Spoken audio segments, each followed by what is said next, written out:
Jojo Burgess, and I'm a proud member of the United Steelworkers, Local 1557.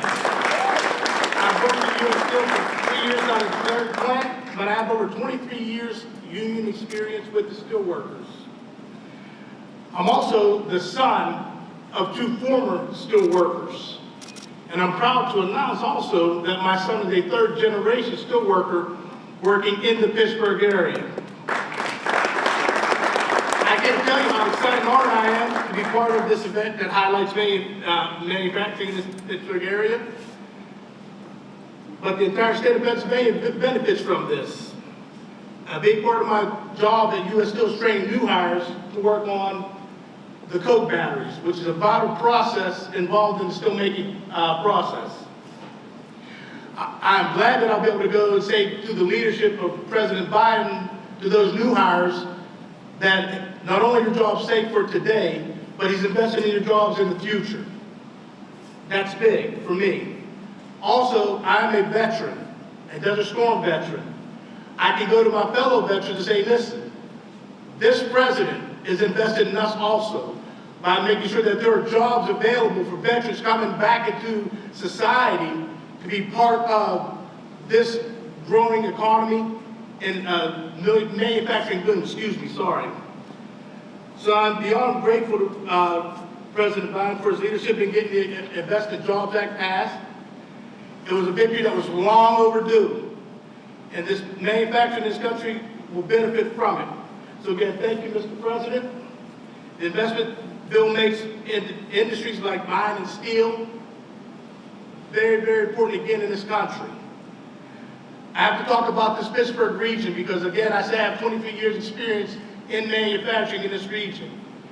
I'm going to pause a second, again, like the others did, to talk about the infrastructure and what happened today in the city of Pittsburgh. My thoughts and prayers with all the people that were affected by that. But I have to admit, this region, the Pittsburgh region, benefits from this act for several reasons. I can look at my experience down at U.S. Steel. Everyone hears steel, but one thing that they don't know is part of the infrastructure comes out of our Edgar Thompson plant. The slag that is used there is used in the paving of roads and helping to help the infrastructure in commerce and getting trucks and stuff across this country. Also, when we talk about the steelworkers supplying America, that's no lie. Just right here in southwestern Pennsylvania, I can think about the different locals and the different people that I've worked with, come in contact with. The local down in Canonsburg, where we do our pots and pans, world-renowned all-clad metals. My son works at a place called International Paper. We box the stuff that we got to ship around this country for people to be able to move their goods. A place that I worked at for years, Pennsylvania Transformer. They make power transformers that deal with the infrastructure providing electricity to this country. So again, we appreciate all that this president's leadership has done to bring manufacturing back to this area. It is now it is my utmost privilege to introduce a man who has made it a point to be a champion for workers, for unions, and for a generation to come, President Joe Biden.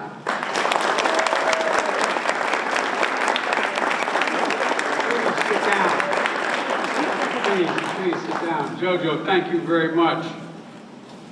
You know, I can picture him in Desert Storm as a sergeant, barking out orders, can't you? When my son Bo promoted to major in Iraq, and I said, now you're a field grade officer. He said, Dad, I have no illusions. I don't know who runs the Army. Sergeants, they're the officers. Well, hello, Pittsburgh. It's good to be back. It really is good to be. Before I begin, let me just talk a little bit about what we all just saw, many of us saw this morning.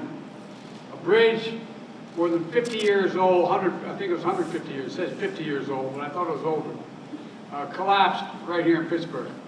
It had been rated in poor condition for the past 10 years.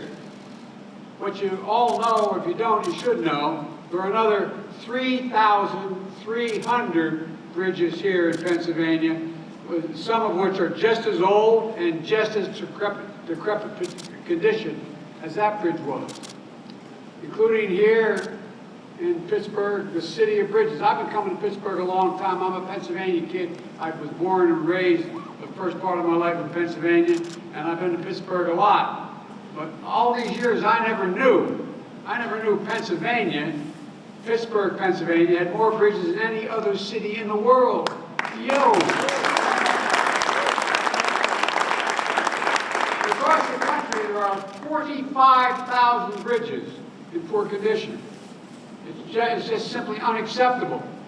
That's why your governor and your members of Congress, your mayor, have been saying for years, we have to do something about this. I've talked about it every time I've come to Pittsburgh. And we finally got it done. A bipartisan infrastructure law, including the largest investment in our nation's bridges since the Eisenhower put together the interstate highway system. And I might add, this is the first time in the country's history that we dedicated a national program to repair and upgrade bridges. And it's about time. The governor can tell you, we're giving state and local leaders historic funding to make national projects real. Here in Pennsylvania, that means at least $1.6 billion for bridges alone. $327 million in 2022 alone just to repair bridges. We've got to get it on with it. We've got to move. The next time, we don't need headlines saying that someone was killed when the next bridge collapsed. We're also providing billions more for roads and so much more. We saw today, when the bridge is in disrepair, it literally can threaten lives. As soon as we heard about the bridge, we were immediately in contact with the mayor. Mr. Mayor, you're doing a hell of a job. And the governor and other officials on the ground. And we're going to rebuild that bridge, along with thousands of other bridges in Pennsylvania and across the country, because it's in our interest, for our own safety's sake, and it generates commerce in a way that we can't do now. That's part of how we're going to build a better America. And that's what I want to talk to you about today. So thank you for the introduction, JoJo. Mayor, Mr. Mayor, County Executive Rich Fitzgerald, great to see you again, pal. And it's good to be here with so many outstanding folks, particularly the Governor, Lieutenant Governor John Fetterman. John, I had you in front of me when I was playing at Delaware. I could have been an All-American. And Connor Lambs, great to see you, man. And you're doing a hell of a job, all of you. My good friend and former neighbor in Scranton, Bobby Casey. Now, his dad, we're about the same spread. His dad was as much older than me than I am than Bobby, but I lived in North Washington Avenue. You notice they changed the end of the road. It's the Joe Biden way now.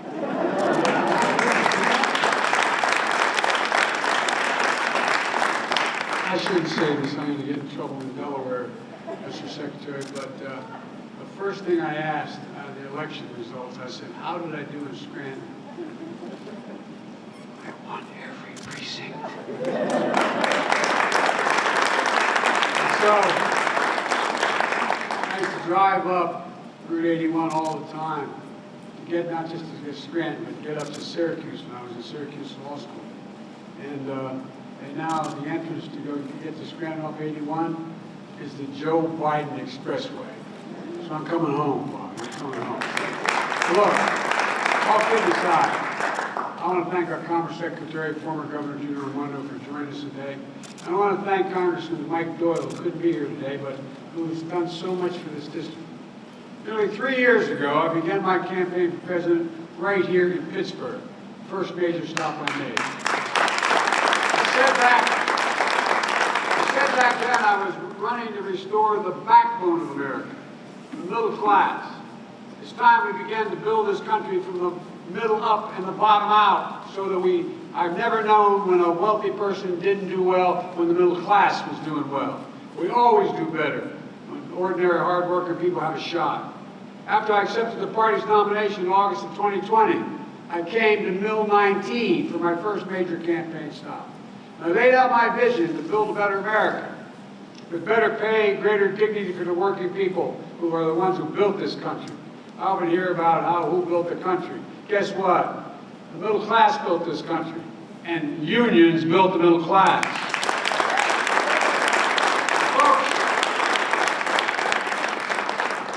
making it in America with American manufacturing, and easing the financial burdens on millions of families. That's the same vision I laid out once again when I was here in Pittsburgh, the first stop I made after I was sworn in as president. Now, after my first year, I wanted to come back to Pittsburgh. This is my third time here in this facility. To take stock of what we've accomplished together and look forward to the extraordinary opportunities that lie ahead for Pittsburgh and America if we continue to do our job. From day one, every action I've taken to rebuild the economy has been guided by one principle: make it in America, like we used to. No one knows that better than all the folks here in Pittsburgh, and that's why it matters so much. Making it in America is what built this city, the Steel City, the arsenal of democracy during World War II, when Pennsylvania generated as much steel as Germany, Japan, and Italy combined right here in the city of Pittsburgh. But Pittsburgh also knows the consequences when we ignore the backbone and fail to invest in ourselves, fail to invest in our people. Some of you have been around long enough to remember how this city lost 100,000 steel jobs between 1970 and 1990. I was raised when I moved from Scranton. My dad didn't have any work, and we moved to Claymont, Delaware. There used to be an outfit called Worth Steel. For over 6,000 steel. The town was a company town. There's not a single steel worker there now. By the 1980s, more than 3/4 of Pittsburgh's steel capacity had been shuttered. You or your parents remember what you felt like in your neighborhood. It didn't feel good. The painful ripple effect it had. Jobs lost, families ripped apart. So you know, that to build a truly strong economy, we need a future that's made in America. That means using products, parts, materials built right here in the United States of America. It means bringing manufacturing back, jobs back, building the supply chains here at home, not outsourcing abroad so we have better jobs and lower prices here. It means betting on America's workers. And it takes the federal government that doesn't just give lip service to Buy in America, but actually takes action. That's the approach I've taken from day one. And now, we're beginning to see the results. We learned this week, after my first year as president, the United States had the fastest economic growth in nearly 4 decades, along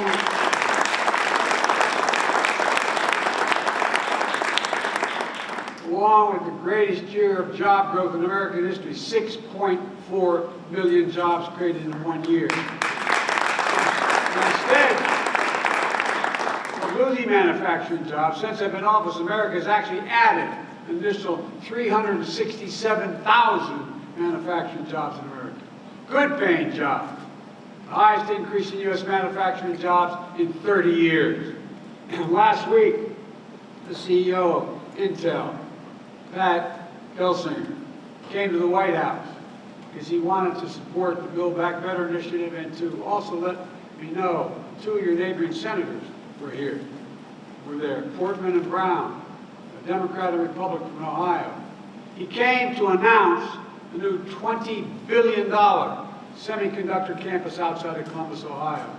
That's going to create 10,000 jobs, 7,000 constructing the facility, and 3,000 permanent jobs. And by the way, I was joking. I said, I may need a job. He said, well, it's not bad. The average salary is $135,000 a year. Folks, and the key is these jobs are manufacturing essential products, stamped made in America.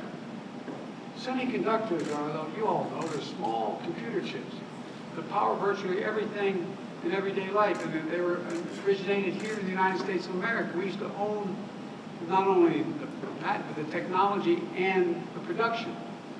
Your phone, your car, your refrigerator, your washing machine, hospital equipment, the internet, the electric grid, so much more depend on these chips. So this is going to create thousands of additional jobs, helping build more American products. For example, you know, inflation is a problem, which I'll speak to in a second. It's real. A lot of people are being hurt by it. But guess what? 1/3 of the inflation in America is a consequence of the cost of automobiles. 1/3. You know why? Because of the shortage of semiconductors. They can't build them. And therefore, the ones that aren't being built cause the price of those that are being built to go much higher. This announcement helps fix that problem. 3 days ago, I called a meeting in the White House of CEOs from General Motors, Ford, Microsoft, Hewlett-Packard, and others. Mary Barra, General Motors CEO, announced in the White House an initial $7 billion investment in Michigan to manufacture electric vehicles, creating 4,000 new quality jobs. That's on top of the announcement made by CEO of Ford, Jim Farley, last year, investing $11 billion in electric vehicles, creating 11,000 new jobs. And today, right here in Western Pennsylvania, the Union Pacific Railroad is announcing the largest purchase of American-made battery electric locomotives in all of history.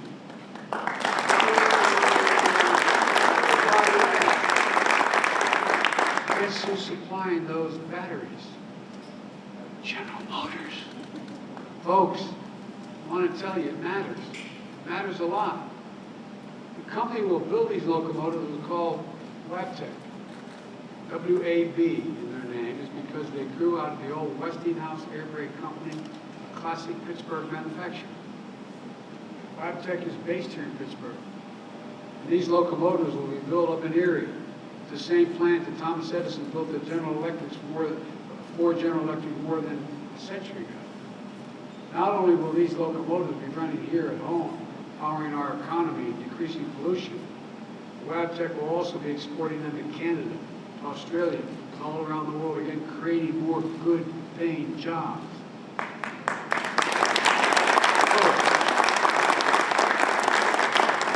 In the process, reducing climate change, generating jobs here in Western Pennsylvania. As I said, good-paying jobs you can raise a family on. My dad said that all you need, a family needs just a little bit of breathing room. A little bit of breathing room. So many people don't have it now. But it also means something else. It means that right here in Pittsburgh, the future is being built on the foundation of this city's storied past. An announcement like this doesn't happen in a vacuum. The manufacturing resurgence we're seeing today is no accident. It takes local leaders, federal leaders, foundations, businesses, unions, universities, all pulling together. It requires a mindset like you have here at Mill 19. Here's what I mean by that. Generations ago, Mill 19 used to roll out 10-inch steel bars. Today it rolls out the latest innovation in advanced manufacturing robotics, 3D printing, and artificial intelligence. It's simply rolling out the future. That's what it's going to be. That success is a result of a partnership. The federal government provides funding from everything from basic research to great universities like Carnegie Mellon, to supporting partnerships that help small businesses in Western Pennsylvania get into the game in the first place, like the businesses here at Mill 19. Organizations like one called Catalyst. They work with small business to adapt to the latest technologies they need and grow and compete globally. The work is made possible by funding from the Commerce Department. And they partner with engineers and researchers from Carnegie Mellon University who design the next generation of advanced manufacturing equipment, creating technology that work alongside workers instead of replacing the workers. In fact, Carnegie Mellon and the AFL-CIO are teaming up to make these technologies, make sure they're designed to support workers. Another organization here at Mill 19 called ARM Institute. ARM Institute is a public-private partnership funded in part by the federal government to help robotics technology move into the marketplace and to help train workers to build, operate, and repair robots so that working folks right here can take on good-paying jobs that companies like Wabtec are helping to create. And by the way, thanks to the American Rescue Plan, the first major bill we got passed in March, my Commerce Department is investing an additional $1 billion in local efforts to strengthen regional economies throughout the country. Some of that money is coming right here to Western Pennsylvania in support of efforts that include partners here at Mill 19, helping spread new robotics, artificial intelligence, manufacturing technologies, and create more jobs across the nation. Look, you all get it. The bottom line is this. It takes all of us working together, all of us working together to get this done. And that's finally beginning to happen. When the federal government invests in innovation, it powers up the private sector to do what it does best, creating incredible new technologies, new industries, and most importantly, new jobs, good paying jobs. These are the kinds of investments and partnerships that help us build a made in America future. We can't slow down now. We can't slow down now. You know what happens when we stop investing in the future of places like Pittsburgh? Decades ago, we used to invest 2% of our gross domestic product in research and development here in America. Let me emphasize that. Research and development. Today, we invest less than 1%. The United States of America used to be ranked #1 in the world in investing in the future. Now we rank #9 in research and development. China was #8 3 decades ago. Today it's #2. And other countries are catching up fast. But we can and we must change that trajectory. We have an opportunity ahead of us right now. The House and the Senate, the United States Congress and the United States Senate are working out a bill that's going to provide an extra $90 billion for research and development, manufacturing all the elements of the supply chain needed to produce the end products. This should help create more partnerships like the ones you have right here at Mill 19. Secretary Raimondo, former governor of Rhode Island, she's been helping lead this effort. She knows what it takes. And my expectation is that this will continue to be a bipartisan effort, God willing, just like the infrastructure law. And by the way, regarding the infrastructure law, we brought together Democrats and Republicans, being led by Senator Casey and Senator Lamb and other members of the delegation here, Democrats, along with Republicans, to do something about infrastructure. Now, just 74 days after signing that law, we're already making tangible differences for highways, ports, airports, rail, high-speed internet, clean air, clean water. That includes $1.6 billion over the next 5 years for Pennsylvania to repair its bridges. As I said earlier, there are more than 3,300 bridges across Pennsylvania and over 7,500 miles of highway in poor condition. It also means jobs, replacing lead water pipes, so families in 10 million homes and in 400,000 schools and child care centers can drink clean water, not lead-based. Jobs.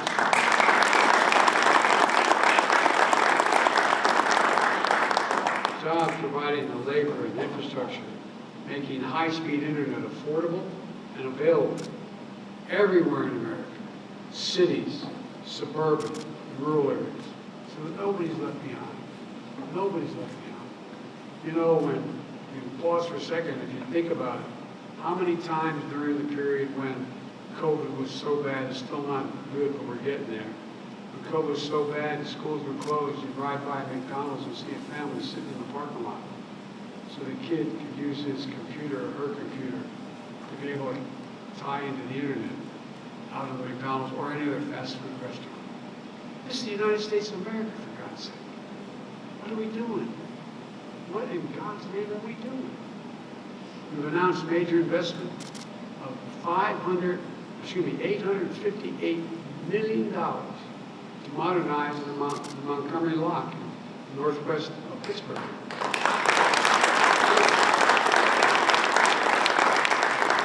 So the water levels stay high enough for barges to pass through of the Upper Ohio River. We move about $500 billion worth of goods through those locks like these across the country every single year. When they're not working, it creates choke points. Barges break up. Goods don't get to where they need to go. Bob Casey's been on my back about this for so long. As we get this Montgomery Lock project done, I think we should call it the Casey Lock.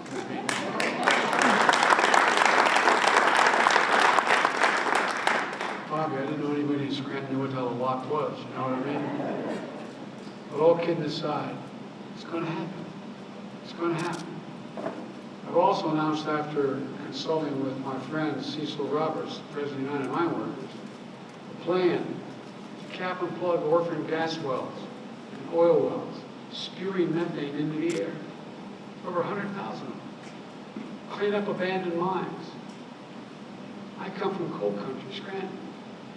Thousands of these wells help generate economic growth here in Pennsylvania. But now it's time to create good paying union jobs, capping those wells.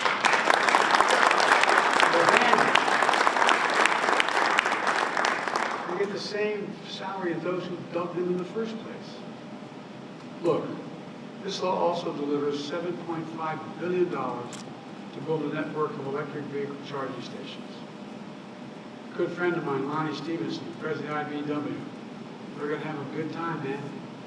Over 500,000 of these charging stations on our highways.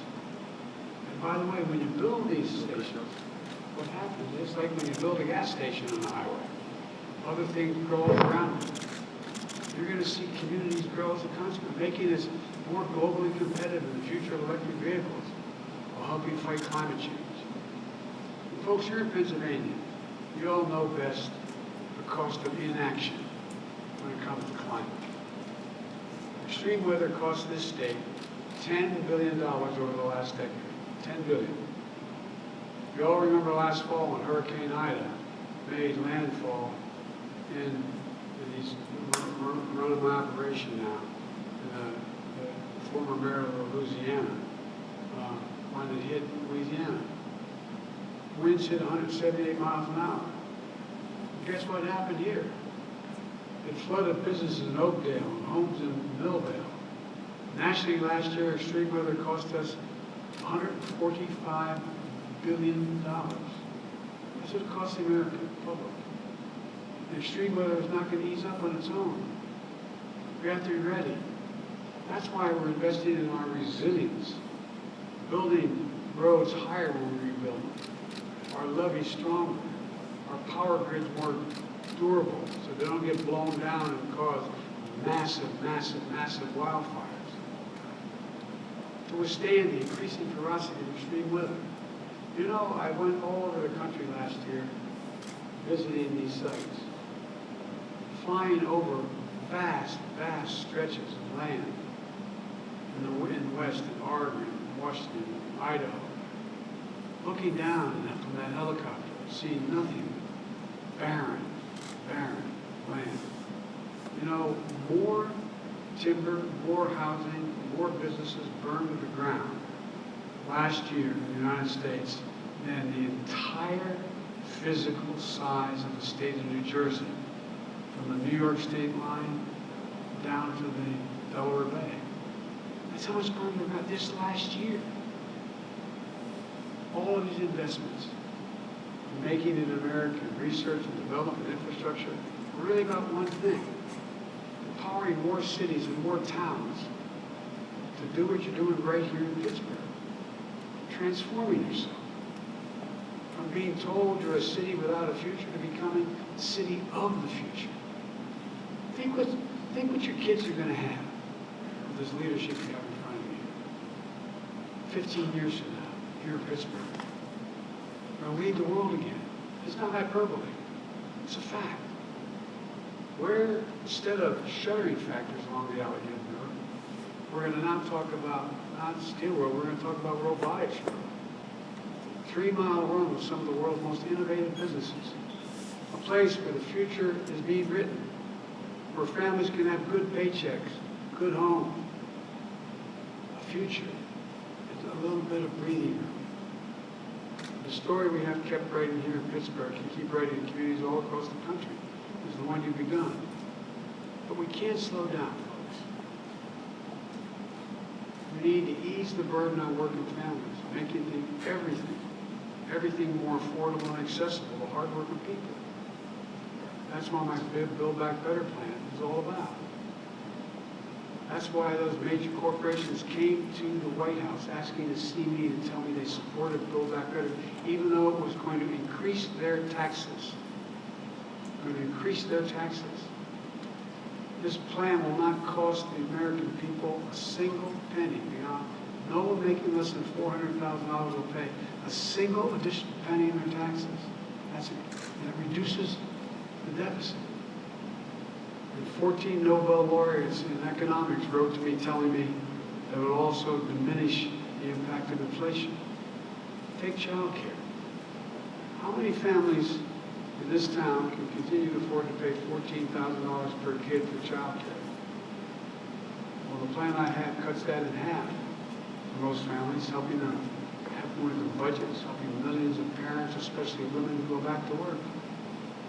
How many of you know anybody who has type 1 diabetes? They need insulin. You know how much it costs to make that insulin?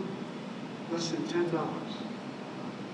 You know how much it costs on average nationwide for a monthly supply of insulin, which we need every single month? $656, as high as $1,000. Imagine being the parent making the minimum wage or twice the minimum wage and having a child with type 1 diabetes, knowing that if you can't, and have no insurance, knowing if you cannot get that money for the insulin, the child may die. In addition to your child, it strips you of your dignity, damn it. Can you imagine looking at your child and you know what they need and not be able to do it?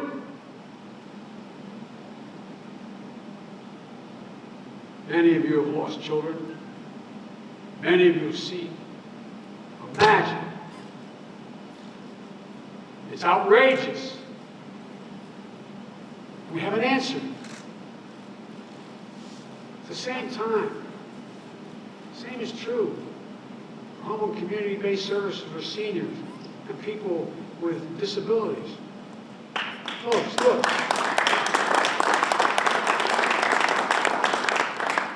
What's the one thing, if you know, a lot of you are part of the so-called sandwich generation. You have a child, and you need to get daycare so you can go out and work, as well as you got a mom or a dad who's elderly and living at home, and they don't want to move out of their house. They don't have to sell every single thing they have to be able to move into a nursing home. But you know, the data shows 88,000 people qualify, 800,000 people qualify under Medicare to get that help. It's not available. And sometimes it's as little as making sure there's someone there just to pick up the prescription, put a handrail in the shower, making sure someone can show up and help the meal. It's cheaper for everybody. It's a decent thing to do. Because the parents deserve to have a little bit of dignity. And it will not increase the deficit. It will not cost anybody making less than $4,000, $400,000 a penny. I'm a capitalist. If you can make $1 billion, $1 million, go at it. It's good. But at least pay a little bit. Fortune 500 companies. Fortune 500 companies in the last 2 years, there are 55 who made over $40 billion. Didn't pay a cent in taxes. I'm not talking about anybody paying any more than they did 10 years ago.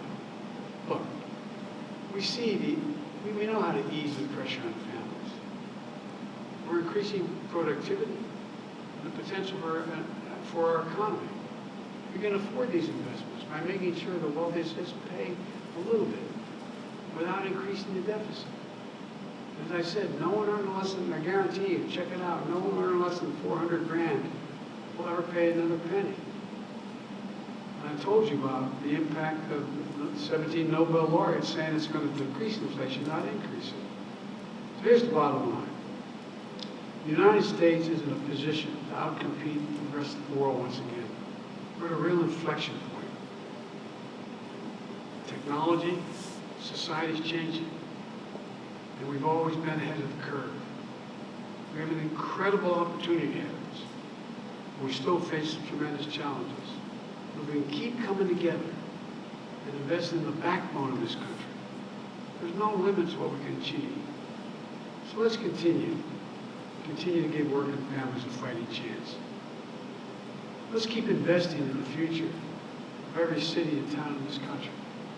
Let's face the challenges head on. Let's keep building a better America. Because it's totally, completely within our power. I promise you. I promise you. It's about time we stop fighting.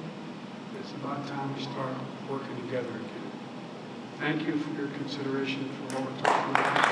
Thank you very much. Thank you for your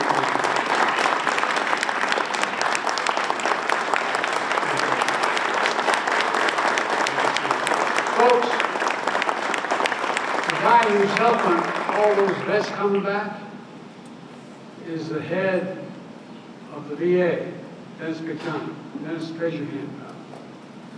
Let him know who you are. He's back anyway. We'll get him. We'll get him. There's a lot going on, folks. God bless you all, and God protect our church. Thank you.